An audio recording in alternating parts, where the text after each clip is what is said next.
It was an unspoken rule in Oak Hollow. Nobody dared to set foot near Blackwood Manor once the sun dipped below the horizon. Perched on the edge of town, the old house loomed like a dark sentinel, its windows hollow and unblinking, ivy crawling like veins across its decaying facade. Legends swirled around it like the mist that hugged its walls. Stories of the Ward family, who had vanished 30 years ago, their fate sealed behind the manor's rotting doors. Some said the house was cursed. Others whispered of spirits trapped within its walls. But no one knew for sure.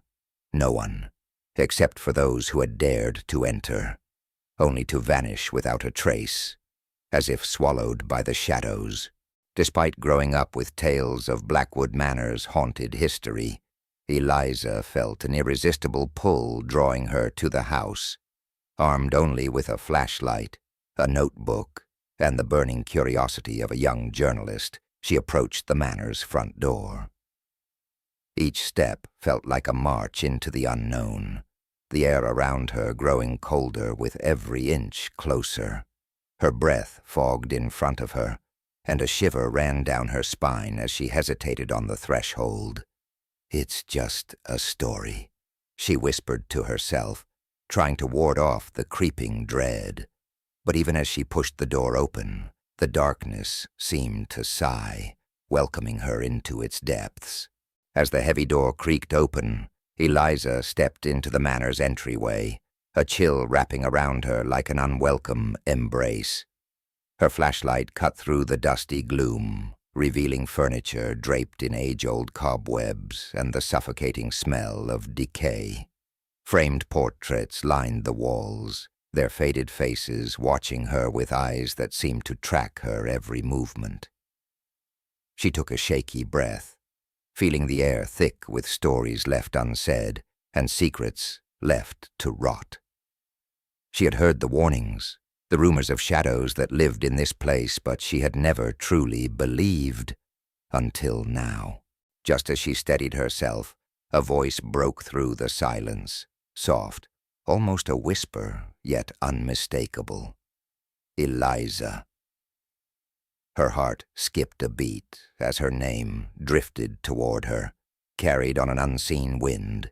She glanced around, certain she was alone, but the darkness around her felt suddenly alive, as if watching, waiting. She shook her head, dismissing it as nerves, but the sound lingered, echoing in her mind. Was the house truly empty, or had something been lying in wait, waiting for her? At the top of the stairs, Eliza turned into the first door she came to. Inside was a child's bedroom, preserved in unsettling stillness. A small bed sat in the corner, its blanket crumpled, and on the floor lay a scattering of toys. She shivered as her flashlight revealed cracked porcelain dolls with lifeless eyes staring up at her, their hollow faces frozen in silent screams.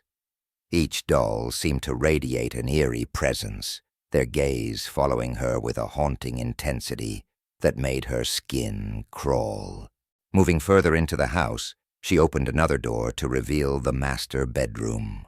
Unlike the child's room, this space was pristine.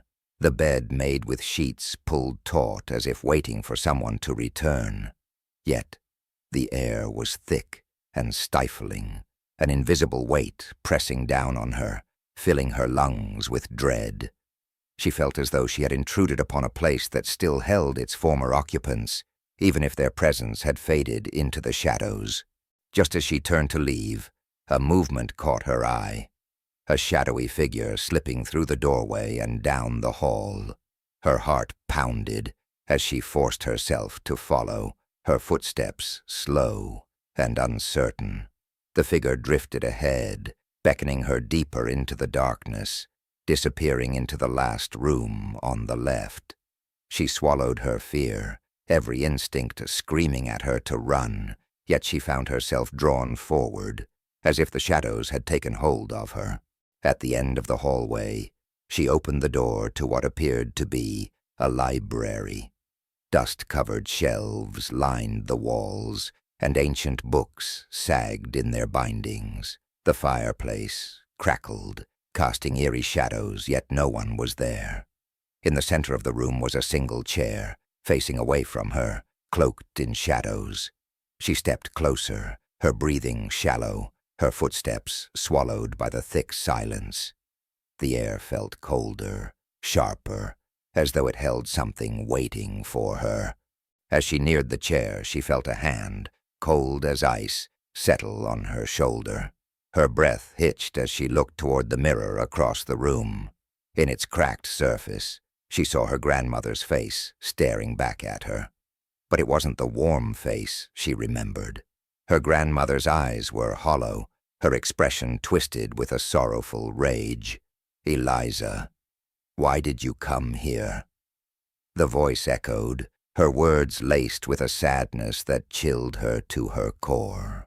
Eliza's body froze as darkness wrapped around her, creeping over her limbs and pulling her into its depths. She felt her strength slipping away, her vision dimming as shadows swallowed her whole.